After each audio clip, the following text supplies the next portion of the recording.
buenas tardes, queridos lectores de la revista Lee Más. Estoy aquí con el autor Patrick Morgan, que está conectado desde Los Ángeles, California, en donde él vive y actualmente. Entonces vamos a platicar con él para que sepan un poquito más de datos sobre el autor. Bueno, él nació y vive en Estados Unidos, actualmente en Los Ángeles, y se graduó de la Universidad de Southern California y estudió teatro. Entonces, su background tiene así como de actor. Nos va a platicar un poco más de eso al ratito y para ver cómo eso claramente influencia un poco en su escritura. Y su novela más reciente se llama It Will End in Disaster. Ha escrito 5 libros en total. Esta es su más reciente. Vamos a indagar un poquito más de cada una de ellas, que nos platique. Y quiero comentarles que esta entrevista se va a realizar en inglés, pero por aquí van a poder ver los subtítulos, entonces no hay ningún problema. Y bueno, so Patrick, thank you for being here for this interview. How are you feeling? I'm feeling great. Thanks for having me. I feel like I picked up bits and pieces of that intro. I was definitely training my brain. I've been taking Duolingo Spanish. I'm about 2 days away from hitting my 500-day streak, so I still have a long way to go. But there were little bits and pieces that I Hopefully one day we can do this in Spanish, right? that's the goal. That's the goal. Maybe we can meet up a year from today or something like that and try and do it in Spanish, and then we can all get a good laugh at how bad my Spanish is. No, I've heard you say a word or two and you're good. You're getting better with My every day. pronunciation is getting better, and then I think that I'm getting better and better at being able to recognize it when I see it like in writing form. Like if I Yeah. see it on a bus stop or a billboard or an advertisement, then I can usually pick it up, or a commercial. But it's like hearing it, just because Spanish is spoken so quickly compared to English. Yeah. That's where I'm really still struggling. But Yeah. practice. Yeah. So, well, now that I've told everyone a little bit about you, now I think that I really want to talk about your writing in general. Like, can you tell us about your writing style, if you have one? Because I know sometimes people don't really like to stick to one. They're just like to flow or express themselves, according to the specific book they're writing. But like, what are the topics, the genres, like your writing style, so that people who are watching right now can really get to know you a bit more? Sure. So I would say, generally speaking, I enjoy thrillers. That's kind of my go-to genre. Specifically within that realm of thrillers, I love psychological thrillers, anything that really kind of gets your mind turning, where from start to finish, you're wondering kind of the whole way along, like what exactly is happening here.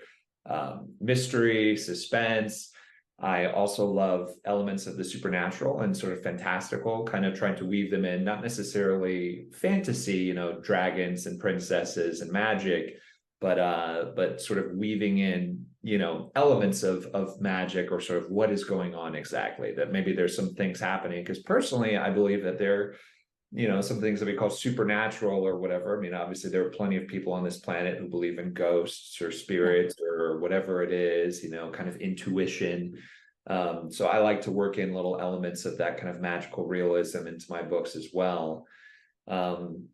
Like I said, most of them are psychological thrillers. I've definitely, there are some that are different than others. Like some are straight up psychological thrillers. One is more of a love story that has thrilling aspects to it. And then the most recent one, It Will End in Disaster, is definitely more an erotic thriller.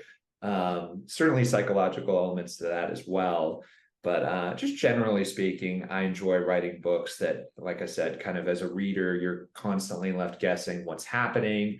I found as a reader, that's what keeps me the most engaged when I'm reading books or seeing films or TV shows, whatever it is. I like to constantly be wondering what is happening, because it keeps me engaged and enthralled as an audience member, as a reader. Yeah, I just feel like you're very, having read all your books and enjoyed them, I feel like you're very like a mystical author Yes. in that sense. Like you Yes. really tap into those things, and I really enjoy those things because it's not, as you said, as like a complete like fantasy per se, but like you add like touches of like fantastical elements or mysterious elements, magical elements into your stories which are, you know, set in like the real world. So it's like Yeah. a great mix where you get, you know, a little bit both sides. And I really, really enjoy that. But like right now, I now want people to get to know more about your 5 books. We're going to dive a bit more into It Will End in Disaster later. So I'm going to do this little thing with you where I will show you a book and you have to tell me your elevator speech for that book so people can know about it without, because I don't think we're going to have time to like go into like all 5 of them. And I really want to get to talk more about It Will End in Disaster just because it's one of my favorites of yours. So and your newest too. So, but I really want, you know, people to know more about the rest of your books. So we're going to start with Realms. Realms, awesome. I actually just used the word realm. I feel like in my previous answer to your question, Yeah. every time I say the word realm or realms, I think about this book. So this is, as I was just saying, I wrote one book that is a love story, and this is, and I think you use the word mystical. That's a great word for this word, or for this book. You can even see just, you know, as based off the cover there, that it's definitely got a mystical vibe to it. Elevator pitch for this book would be love transcending parallel universes, and specifically what would happen if you woke up one day and you found yourself in someone else's body in someone else's life, but you didn't feel like you belonged there, and then you met somebody else who you shouldn't know, but you feel this intrinsic sense of knowing and perhaps even a deep-rooted love for that person. How would you proceed? This is the first book I read of yours and I was blown away. I have so many like amazing quotes in there that I feel this is like the most like quotey you know, book of yours, like if that's a word or a thing, you know, Sure. like it's you know, the type of thing where I could like maybe print that quote and put it in like a poster or something, you know, like they're so good. Highly recommend. But now we're going to go with your first book, Nice. Parent Horizon. I was going to say, it was fun. I kind of saw a sneak of one of them below, and then you changed it up at the last Yeah, second. because I have my reasons. So let's It's go with the good. Parent I Horizon. trust you. I trust you. No, it's a fun game for me to play too, to be like, which one is she going to pick up next? Yeah. Yeah, I'm keeping But you, you know, in your toes. I like it. Apparent Horizon, like you said, that was my first book that I ever wrote. Basically, elevator pitch for this book is what would you do with tomorrow if there was no guarantee, or I'm sorry, what would you do with today if there was no guarantee of tomorrow? So, you know, without giving away too many spoilers, there's a suggestion that there might be this apocalyptic world-ending sort of cosmic event that happens at a certain time. And then there is indeed some signs that this event may have come to pass. And so the main character and his friend are basically left wondering how are they going to spend the remaining days on the planet, potentially not knowing how much time they have left. And at first, what kind of is a fun carpe diem, you know, oh, maybe we'll go skydiving or whatever, quickly ventures into sort of the darker elements and exploration of humanity left unchecked with, you know, a world with no consequences. What are good people capable of doing? Yeah, I remember reading this book when I was on a trip, and so I took it with me like on the airplane. I was reading and I was so stressed the entire time, like in the best way possible, you know, because I do love thrillers, but I'm mostly like a romance reader. So the emotions that you get from each are so different, you know, and I was like, this is like when I read a thriller, this is like, yes, I really love this because like I couldn't stop reading. Like I had to get like I was a second away of just going to the end and being like, tell me what's going to happen, you know? And like I feel like that's amazing. Like you did a great job at that. And also like something that's very interesting about this book, I have to say, is the fact that I maybe didn't like the main character a lot, Yeah, and that yeah. and I know that that was intentional because like you were trying to portray this like darker side of humanity, as you very well said. So I felt for him, you know, and but at the same time it's like, dude, like he kept doing all these things that it was so hard to like I empathized with him, but it was so hard to like him. And it was a new experience for me because usually like writers they always want to make this like perfect characters who are like super likable. And like, for me, this was like, oh, you like, and being a writer myself, it's like, oh, so you don't, it works if you don't make them the most likable, characters in the world, because it serves a purpose for the story. So it was crazy ride, just seeing how all these characters started to, go crazy. And I really loved it. I recommend it. You guys should read it. Thanks, Allie. A quick thing just to say about what you were just mentioning. Yeah, please. I mean, I just think of two popular TV shows in the past decade or so, Breaking Bad and Game of Thrones. Most people I feel like on the planet have probably seen one or both of those shows. And Breaking Bad, that, protagonist, Walter White, does some pretty despicable things. I mean, he's a drug dealer. Yeah. He starts off with good intentions, wanting to, make sure his family's taken care of when he finds out this terrible thing about being diagnosed with lung cancer. But eventually he breaks bad. It's in the title of the TV show. You find yourself being like, should I root for him or should I not?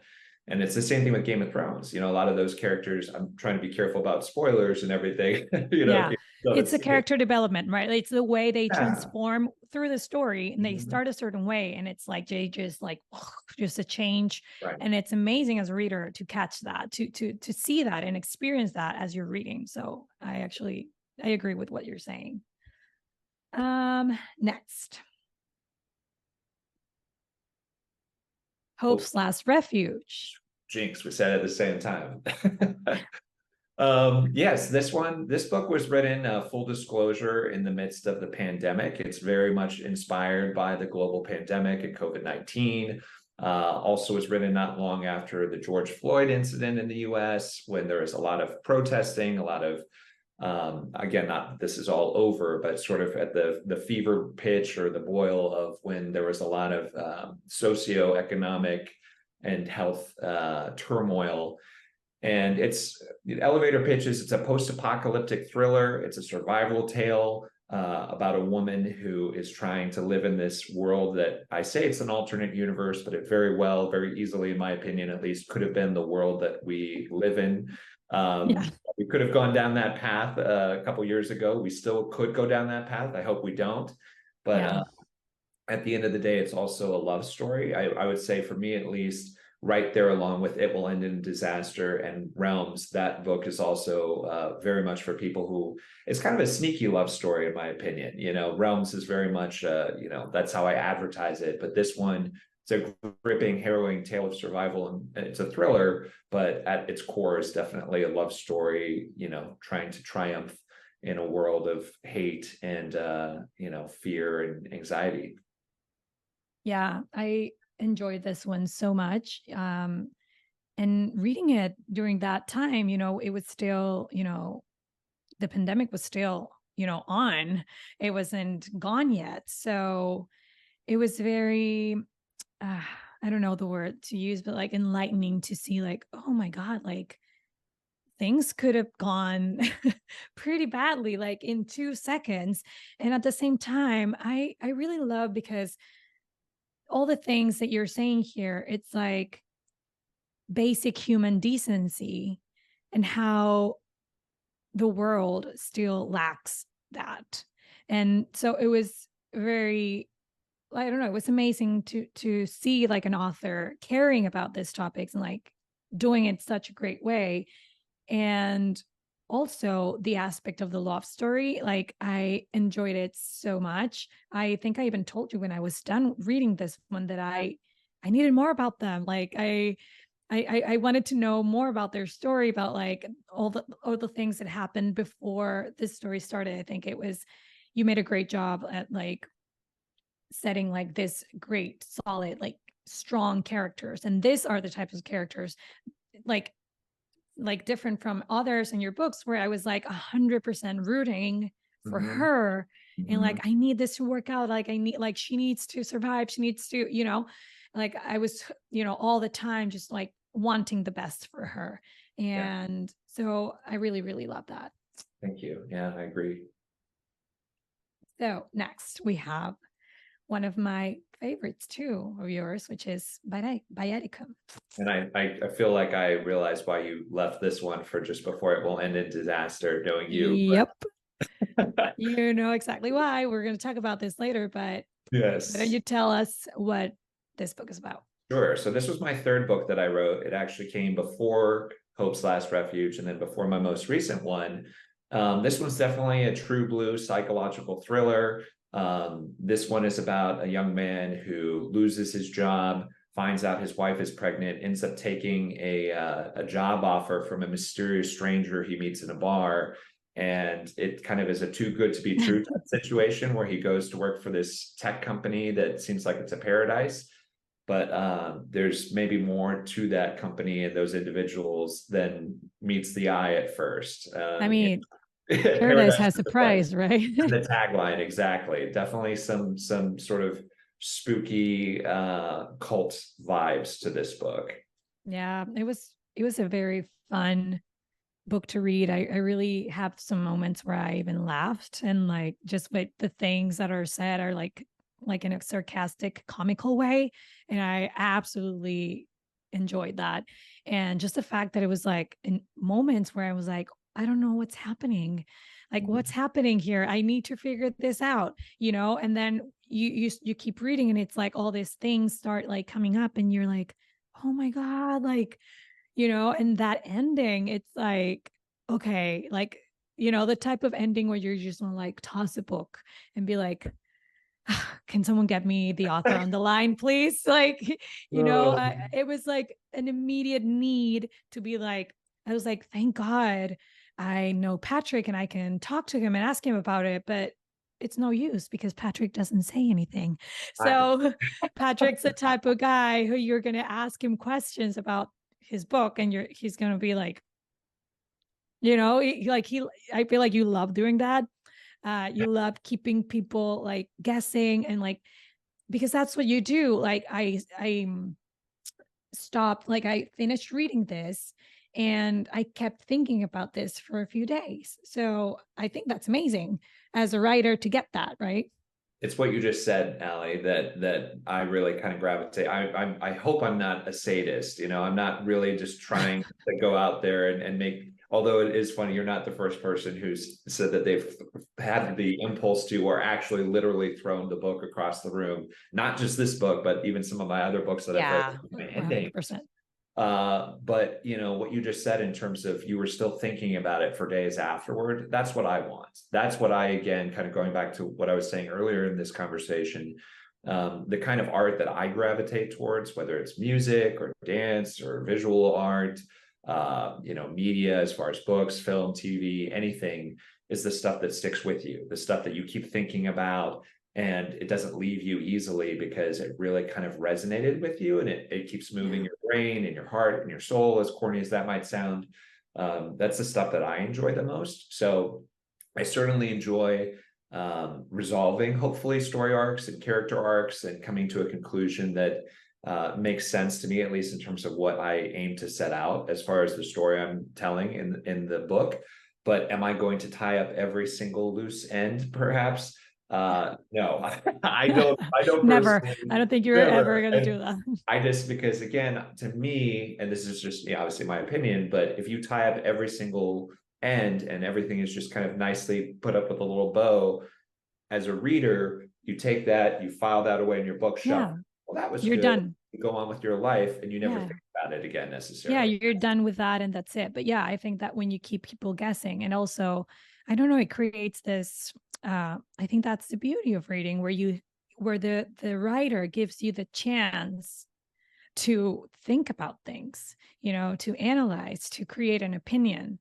Totally. And, and it's also very easy to do this types of books for like book clubs, where you can definitely, everyone like can start even fighting about like, no, Yeah. because I've had book clubs like that where it's like, no, this is, what happened or not. I believe this or that. And so it creates a lot of dialogue and a lot of very interesting things that, as a writer, that was, that's the best thing ever. And as you said, when you're giving everything so easy, it's like, well, next. But then it's like, I think my sister read this too. Like I sent one to her, because we did a book club back then, because I was like, I need people to read this with me because Patrick won't tell me anything. So I need to make like 10 more people read this and give me their opinions so we can like, sort this thing out. And I remember she kept telling me like that, time has gone by and she keeps remembering it. Like, like a year later, she's like, well, or then she starts talking about it, that then she doesn't even remember it was a book. She's like, I saw this movie and then it was like, oh, wait, no, that was a book. And that's amazing. Awesome. Yeah. Yeah. And Awesome. like she Love that. told me the other day, like she did that. She was like, she was recommending this movie or series to someone. And then she was like, oh, wait, no, that's actually a book. So for you to be able as a writer to create such vivid images in your readers that they, after a while goes by, they can't even remember it was a book. Like, they created all these images in their head and they're confused about what they did. Like, I was like impressed by that. So I just wanted to let you know. I don't remember if I told you that story or not, but That's awesome. Thank you. yeah. And okay. Now, before I dive into your latest book, It Will End in Disaster, which is this one right here, I want to talk a little bit about your background as an actor. And there's a reason why I'm doing this. You, of course, know why, but the viewers here are I think are gonna enjoy knowing this first. So, I want to know how your background as an actor has or influences currently your writing. And if you think that's in a way being like beneficial, or just talk a little bit about that first so we can then dive into this book. Sure, absolutely. Yeah. I mean, for as long as I can remember, I always wanted to be an actor and a writer as a kid. Those were like the only two. I want to be an astronaut or a president or something like that. It was always actor and writer. And those were always my passions growing up. Even as a kid, I used to do little like haunted houses and things that I would bring my, family members through and, put on little shows and skits. And that certainly followed me through high school and then into college when I pursued theater.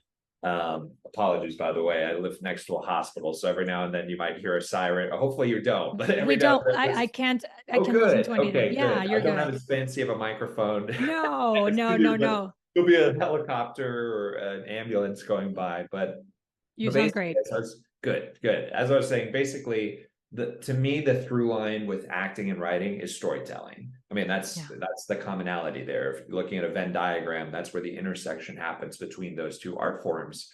And obviously they're very different. Acting, you're literally getting on stage or in front of a camera and it's you're kind of, even though you're playing a character, it's still make believe, but like you are literally up there kind of creating something with your body and your voice and your face.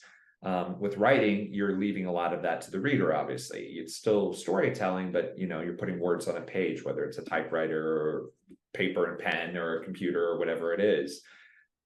So I think for me, at least, I've always loved storytelling. I've always loved sharing stories, whether I'm the one on the receiving end or I'm the one who's putting those stories out into the world. And I think my acting training, since I'm not pursuing it anymore, the best thing I can say about it is just that it really has kind of given me an appreciation for storytelling and for being able to communicate and a lot of practice. You know what I mean? I was in a lot of plays. I've been in a lot of films, short films, not anything that anyone would have seen or whatever, Hollywood blockbusters. But, that experience of collaboration, that experience of how important setting is, how important, a character's motivation is, how important, the subtext, the things that go unsaid between two characters. If you're looking at the dialogue between two characters in a play or a screenplay, there's so much that's living beneath the surface, in terms of those characters' hidden motivations and their reactions to what the other person is saying. And I think that has definitely influenced my writing, hopefully in a good way.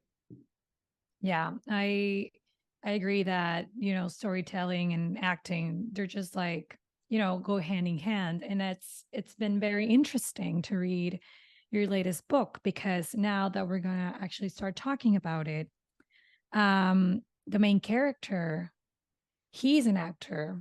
And I really wanted to talk a little bit about that, with you, about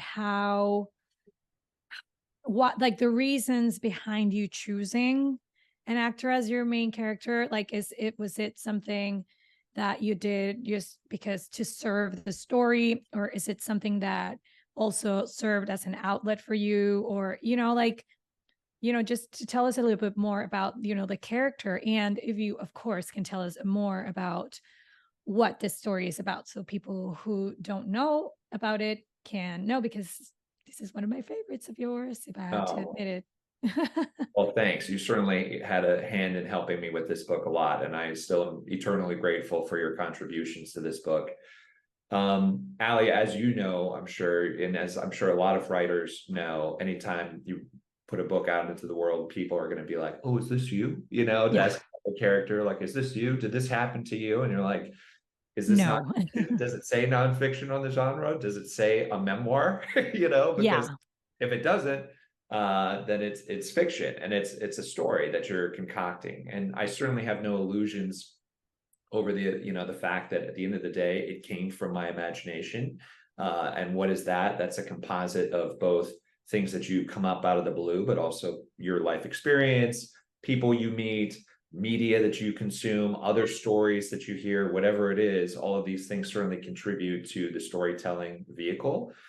For me, this book, I guess my elevator pitch to start off with, It Will End in Disaster, is basically, it's two characters. It's a man and a woman. The man is a struggling actor. The woman is a very successful casting director. They're both out in Hollywood. They happen to meet during an audition. There's an attraction there. They instantly have some chemistry. It's pretty charged. It's pretty spicy, if I do say so myself. And then they, over the course of the novel, get further and further entangled, both professionally and personally. And, one of the many taglines here is, who's using who in this situation? Is she using him for, because he's this young hot thing or whatever, and she's trying to, she's genuinely in love with him? Is she using him to further her own career, or does she have some secret nefarious purposes that might be bordering on, the mystical? And then from his perspective, is he in love with this woman? Is it love? Is it lust? Is he using her to advance his career? Perhaps all of the above can be true. Obviously, as in the title implies, it's a very combustible situation. Yeah. But then, that's kind of the elevator pitch of the story itself. To sort of tie it back into your earlier question about my background as an actor, I did not set out to write a book about, my experience as an actor. I was not like, oh, I'm going to write a book one day that's shows my experiences. This did not happen to me. I've had people ask me, they're like, are you the person here? Did this happen to you? Did you meet this casting director? Did all this? None of this happened to me. If any of this happened to me, I probably wouldn't be here talking to you right now today for a myriad reasons. But I think more than anything for me, I like to talk about this book. It's very much like a Faustian tale, or like Dr. Faustus, the classic deal with the devil type story. That's very much the inspiration behind this book. I think there are a lot of stories, books, movies, TV shows that kind of have those elements to them and those themes of Viaticum certainly is very similar to this book, even despite other things we might talk about or might not. It's a similar concept in terms of just how far are you willing to go to pursue your dreams. I think that's just a very interesting concept that is something that's always resonated with me. So personally, it just felt like the acting thing was a very familiar avenue that I could use to tell this story of these two people who blur those lines between professional and personal.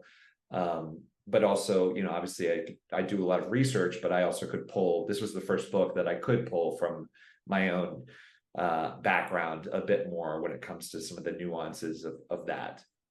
Yeah, I think it's easier when you can just tap into your experiences without making the book about you. You're talking about the things and I think that makes it very rich, and of course people always want to know that, like, oh, you're this, you're that, this happened to you. But I just think, people are curious. But yeah, I agree, that's happened to me plenty of times. Are you Billy? Are you, like, I know.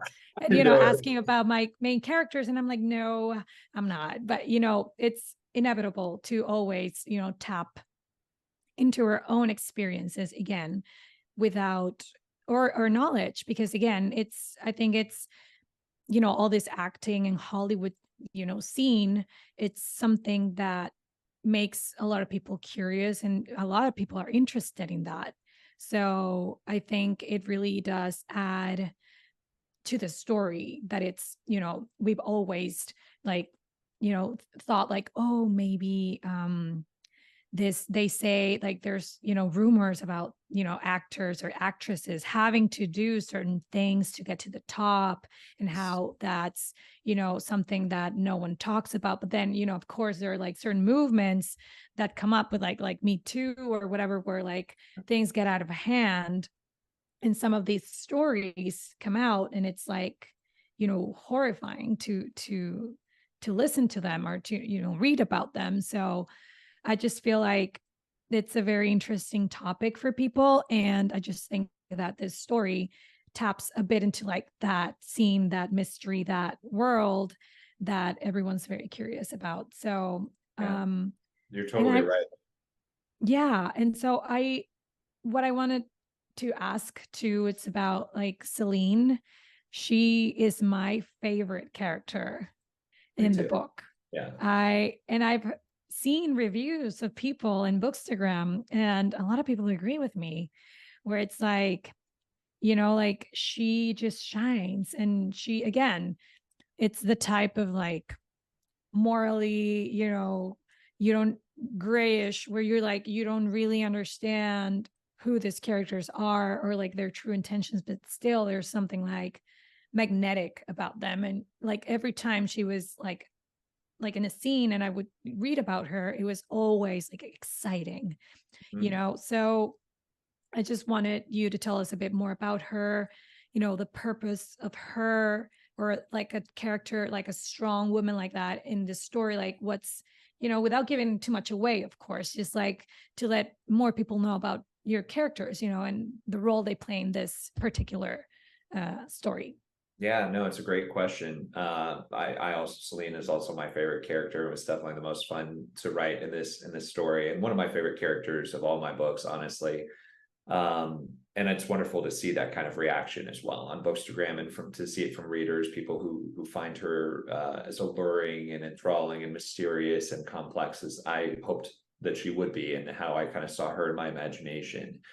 Obviously she's a very powerful woman, as you mentioned. She's a high-powered casting director. She, unlike the main character, or the male character rather, who is very much a struggling actor trying to kind of find his footing and rise up through the ranks, she's very established. From the moment you meet her, she has a lot of her, all her ducks in a row, so to speak. Obviously she has her own motivations and her own desires and things that she still wants to kind of move forward as far as her character arc is concerned. But they're very much start the book at two different places. And that's kind of, I think, what makes some of their push pull and their energy very interesting and intriguing.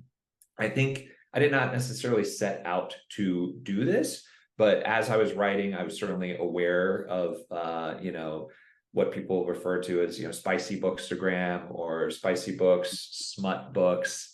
And this is a whole subgenre, if you will, in and of itself, or not. I don't even know if it's a subgenre, but, like, something that bleeds into a lot of other genres, whether it's thrillers or fantasy or romance. And I think I definitely became aware of the fact, after I'd started writing it, that, a lot of these books, as I read more of them myself and got more acquainted with, just how far you could go in terms of some of these, sex scenes, or, even before sex, just, the kind of the charge, Yeah. and the chili peppers, I think there's a lot of, I think personally, if I do say so myself, what makes this book kind of unique and interesting and perhaps worthy of people's attention and their read, is that I don't think there are a lot of books that are spicy that are written by male authors. Yeah. predominantly and I'm not saying that there aren't some great ones out there, but I think most of the spicy books you're going to encounter are female authors, which is great, obviously. And I do think the majority of those types of books also, when you talk about, the female is usually kind of the protagonist, it's from her point of view. And then you have this sort of strong, mysterious, brooding, masculine figure oftentimes, whether it's a vampire or a billionaire or, the grumpy sunshine, all the tropes. All the tropes, whatever it is, that's very, which is great. I think that's wonderful. And clearly that works. And again, I didn't set out to do this, but I became aware of this as I was writing it, that I thought it was kind of fun to look at it from a different perspective. As a man myself, obviously, having a point of view from his perspective, from the actor's perspective, but then having the woman be this mysterious, alluring, magnetic force, that is, I think most people who've read the book, and this is not giving anything away, would admit that she's the stronger of the two characters, because that's real life. Obviously it's not tropes or whatever, but I think there's plenty. Who's to say that a man is always stronger than a woman, or a man is more powerful or more mysterious than a woman? That's not life. That hasn't been my experience. At least it has nothing to do with gender or sexuality. So I think that perhaps is one of the unique facets of this book. I've certainly had a lot of readers also tell me that they thought that, aside from the story itself, they just thought it was interesting to read a spicier book from a male perspective, just because, and again, there are plenty of writers who write, point of views from both male and female characters, but just knowing that the author is a straight male in this book, I think is an interesting, I don't know what to say, but just it's actually something that a lot of people have mentioned about your book when you were creating all these teasers, and you were like talking about like, oh, I'm gonna, working on like an erotic psychological thriller. I feel like everyone was like, wait, so like a guy's gonna write it like, like sex scenes and all these things where we're just used to being like having that market sort of like dominated by women, and that is a topic in and of itself, where we're talking about like men written by women and how that's all a thing, and like so I think a lot of women were curious to read this other perspective, and I feel like everyone enjoyed it so far. Like I've seen nothing but great reviews, like regarding not only of the book but like about that, because I feel like you were being, tested in a way of like, okay, Sure, we're gonna, totally. like they were like, everyone was like, okay, we're gonna read this, but you're like, they really were like with, magnifying glass and being like, let's see if this guy can pull it up or not, No, and you're I feel right. You see that. I mean, I see that all the time on Bookstagram. People who's it's a meme in and of itself, where women saying, I prefer men written by women rather than men written by men, or men. Yeah, exactly. Or real men. Or the other, or real. Yes, exactly. Yeah. You're totally right. I prefer fictional men to real men. Yeah, especially if they're written by women. I get it. Listen, I remember reading Twilight even as a straight man, and as a teenager, probably at the time or whenever it came out, I was like, oh my gosh, Edward Cullen. Wow, this so I get it. It's made to like, create this reactions, Totally. I 100% agree, and I love it. I just again, it wasn't why I set out to write the book, but I think that was a fun sort of unintended other aspect of it, that as I went along, and then seeing, of course, as you mentioned, the reaction, that was a relief. I'd be lying if I said it wasn't a relief. If everybody came away from that and was like, this is why men shouldn't write spicy books. No, yeah. I'd be disappointed. I would be like, wow, shoot. Well, I guess I failed, or whatever. So I'm grateful that the reaction has been overwhelmingly positive, which is wonderful. Yeah, I agree with everyone's reviews I've seen, and I just remember, reading it myself and just being like, jaw dropping, like, this is good, because, being like, as I said, like a romance reader, I do like get the chance to compare this, and it was perfect, So I highly recommend, if everyone likes reading their spicy books with a touch of thriller, you really need to get into this one. You have to read it. All Patrick's books are available to buy from the Gandhi store. They're in ebook form. If for some reason some of you want to get like a signed copy, you can go into his website. He sells those as well from Mexico too. And of course, you can get the ebooks at Gandhi. And so just to end this conversation, because we are running a little bit out of time, but I really want to do this just so that people can get to know you a bit more. I want to ask you like some quick questions. You can just give me like a quick answer, just like Cool. the first thing you're thinking about. There's no passing on those, so you just you can be like, I love pass, all the games. I pass. love the game at the beginning of like which book is going to pull out, and now I know the rule. Passing. Got it. Yeah, no passing. And My I mean, best. I don't think you can pass on any of these. If they're super, I made them very easy for you. So here we go. Get to that. Yeah. Okay, so we're starting out. Favorite snack? Favorite snack? I mean, this is it. This is a great It's question. in your bio, right? It's I in was your gonna say, bio. this is my bio. It's on my website, so it's not super mysterious. It is super shameful, but nacho cheese Doritos dipped into a cold jar of Tostitos salsa con queso. My pronunciation, I'm trying to salsa con Perfect. queso. That sounded It's perfect. salsa con queso, but No, let's. yeah, let's not do that. But yeah, I've been.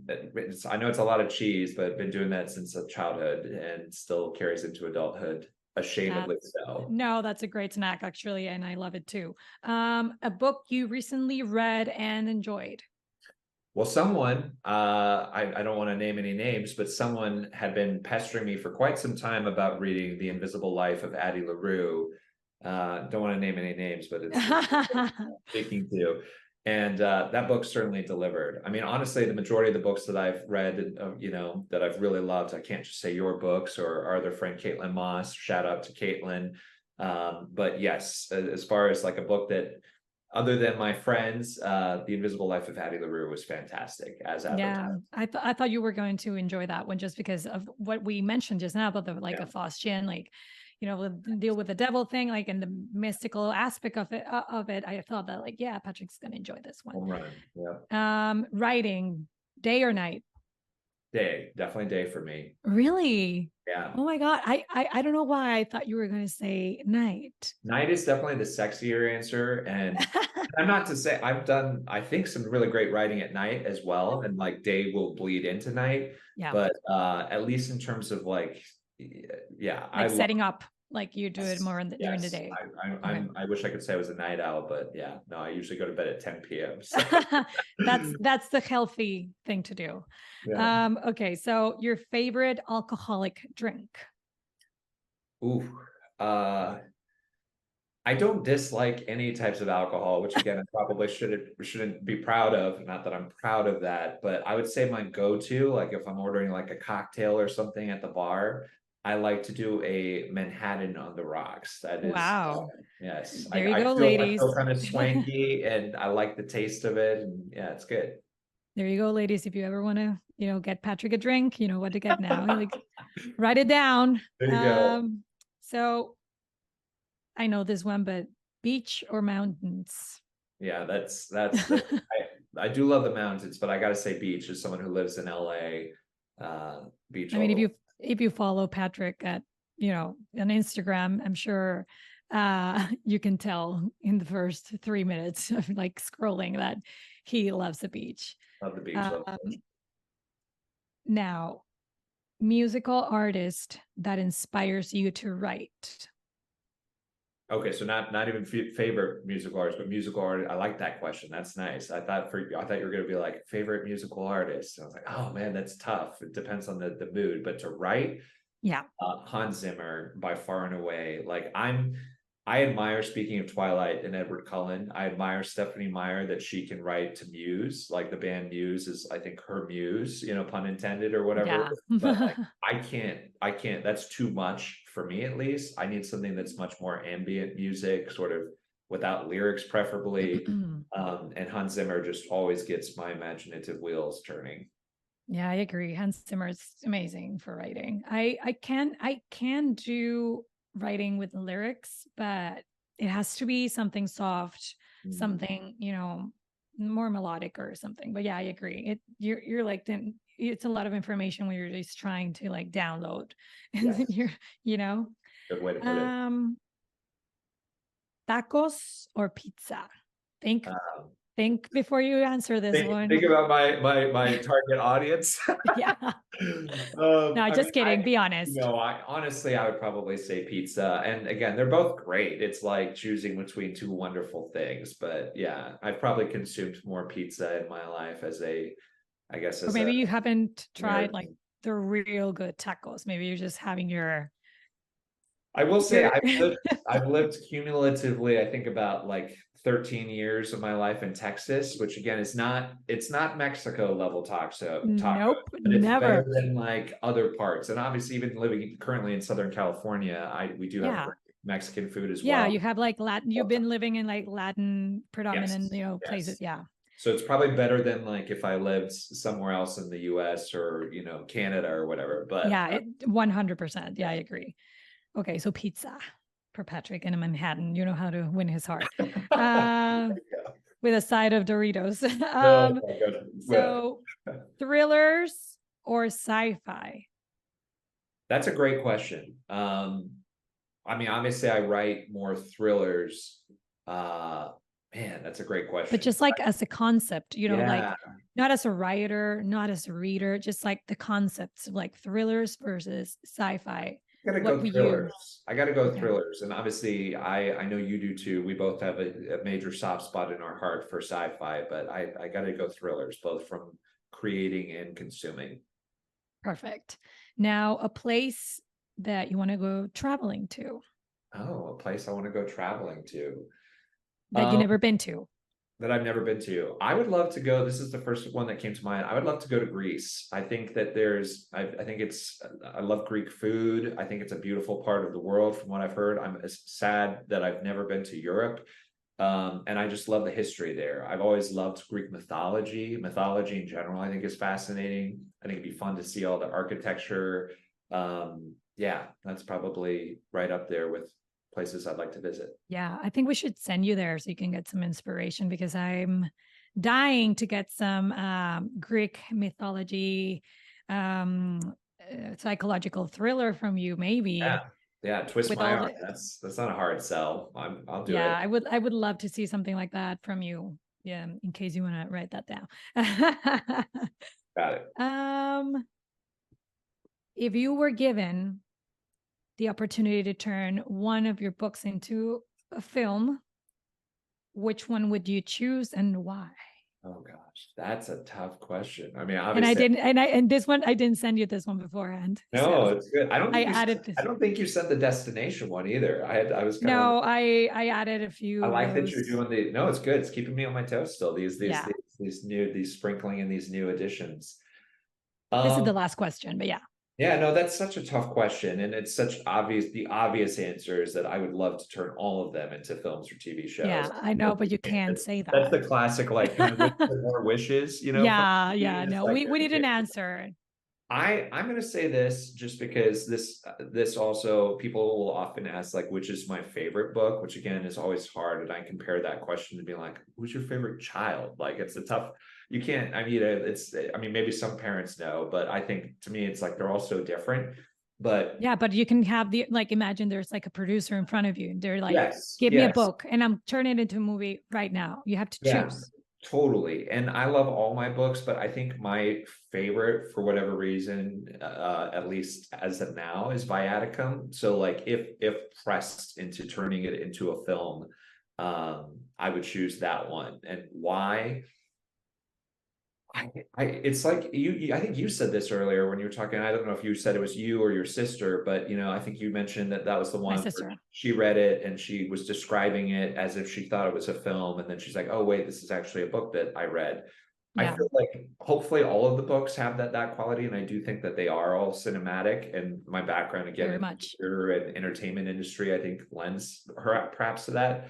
But I do think that one is very much like, as I was writing it, I can still vividly, like in my mind, see all the settings and the characters, and everything was just very, very crystalline clear with that one in terms of like the details. And I think that see it jumping to motion picture very easily.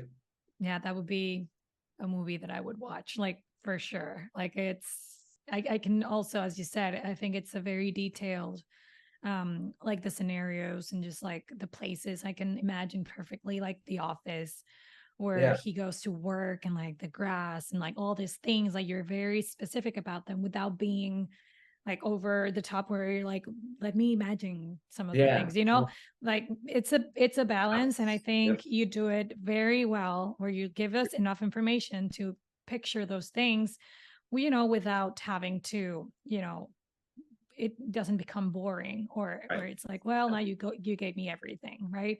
So I think you did a great job at that, and I agree that it would be an amazing movie. Yes, my sister was the one who said that, so there's a reason why. So thank you so much, Patrick. This is the end of our chat here, and I just would love for you to share with the audience, where can they find you? Where can they, reach you in case they want to like talk to you or something? Like, tell us about your socials, your website, etc. Sure. So as you mentioned earlier, for anyone who's interested in getting an autographed copy of one of my books, who's located in the US or Mexico, they can go to patrickmorganonline.com. You can also see cool little trailer videos, kind of similar to, trailers for films. There's trailers for these books. You can read about these books. There's a couple of review excerpts. You can order the books. If you live in one of the countries outside the US or Mexico and you're willing to potentially negotiate shipping costs, I'm not opposed to sending something somewhere else. It's just, obviously, as I'm sure people can imagine, it's pretty pricey, but my books are available obviously elsewhere. And then as far as socials and communicating, Instagram definitely, I would say, is probably the best place for me. I'm at Patrick Morgan Author is my handle. I think that's what the term is, right? Handle, your Instagram, your IG handle. I am also on TikTok. I'm relatively new on TikTok. I believe I'm also Patrick Morgan Author on TikTok as well. Still growing that one, trying to, stay relevant and cool with all the cool young whippersnapper kids. But yes, Instagram is definitely the one that I'm checking almost every day, if not every day, and very responsive on it. I would love to communicate with anybody. As Ali mentioned earlier, I can't guarantee you that I will be like, well, this is what happened at the end of Apparent Horizon, or this is what happened at the end of Realms, or any of the books. But you're open to chat. But I'm open to chatting and at least discussing things. And, I'm not going to necessarily confirm nor deny theories, but I certainly will communicate about the books or about anything else. Happy to communicate with my readers. Perfect. Well, there you have it, guys. And thank you again, Patrick, for taking the time for this interview, and we'll see you next time. Thanks for having me. Bye.